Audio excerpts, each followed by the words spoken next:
Hello, this is Teresa Wise, and I'd like to tell you about my Emerging Technology Project. My Emerging Technology Project is a website that we can use in 7th grade math for all of the teachers that are involved in 7th grade math at Buffalo Community Middle School. Wendy Wentmore and I are planning to both do a modified flip in our classroom, and so we wanted to have a bunch of online sources that our students could use either to review, to practice new information, or to get some ideas for things they could do beyond the classroom. So we started off by making this page together. We talked about it and we started it together, and we have several parts to it. The first part is vocabulary information. Since I have 3 classes that include special education students that I teach during a co-taught class, I wanted to have a place where I could take them where they could see how to practice their vocabulary terms. So I'm going to start right here with Chapter 10, which is the first chapter we start on. And included on this page are all of the terms that we have. This is through Quizlet. We set this in through Quizlet. It has the words and their definitions. Using this, you can have both sides, or you can just use the definition itself and then click it over to guess what the word is.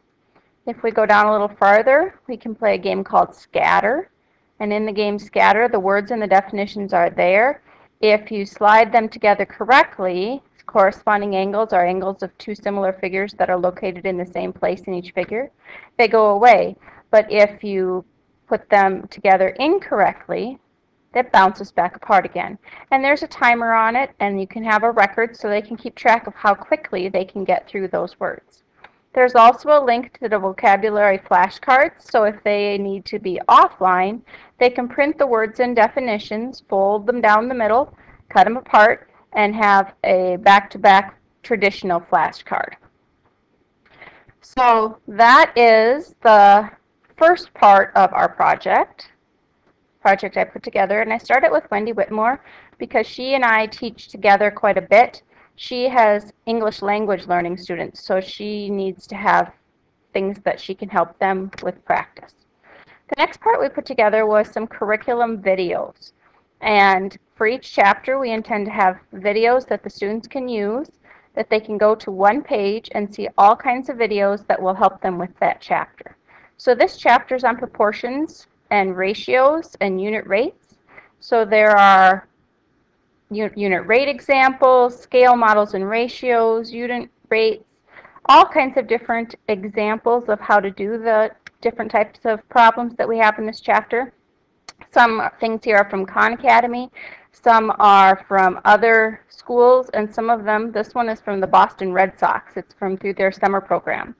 And then we put one fun video up here in this corner that has to do with proportions, but it shows that the giant rubber band does not shoot proportionally to a regular size rubber band. So it's sort of just for fun for them.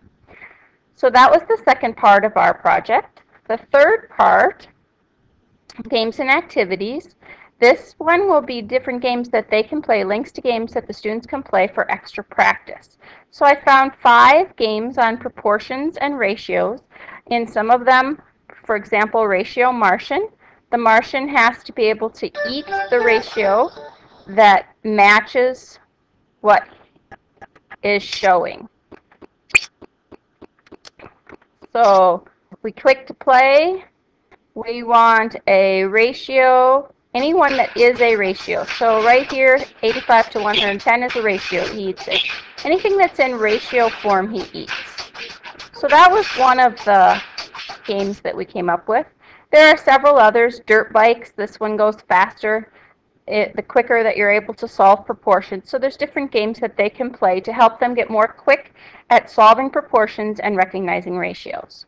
And then the final part of this site is the extensions part. This will be where we'll put extra projects they can work on to help improve their grade or just to learn more about the topic. And this will also have integration into other curriculum areas. So this one is called 1 Foot Tall. What would the world be like if you were only 1 foot tall? And so this is a project where they have to measure their actual height and figure out what the proportional height of each of these objects would be if they were a foot tall, how tall would these other items in the room be? And then write a minimum 5-paragraph story that explains what is happening as if it really happened to them, that they actually shrunk. And it gives a little introduction of a way that they could start their story. And so all of these are things that they can work on if we are doing a flipped classroom for extra practice themselves without direct teacher instruction. In order to get a better idea of what I wanted to do in my classroom, I had to go through a lot of websites to help me find out what flipped classrooms were really like and what flipped classrooms how kids need to respond in flipped classrooms. So I did a lot of research on different ways that people are flipping classrooms, and what I found out mainly is it's not the flip itself that is the main teaching experience. Yes, the students are supposed to watch a video and learn how to do something, but really the main part of the teaching experience is still in the classroom, and it needs to be a time when students are challenged to the best of their abilities. So if they come in and they've already watched the video and they understand what they already had to do, then it doesn't make sense to give them another worksheet of things to practice on that topic. You need to give them extensions. If they come in and they tried the homework but they don't have any idea really how to do it, that's when you need to have more one-on-one time.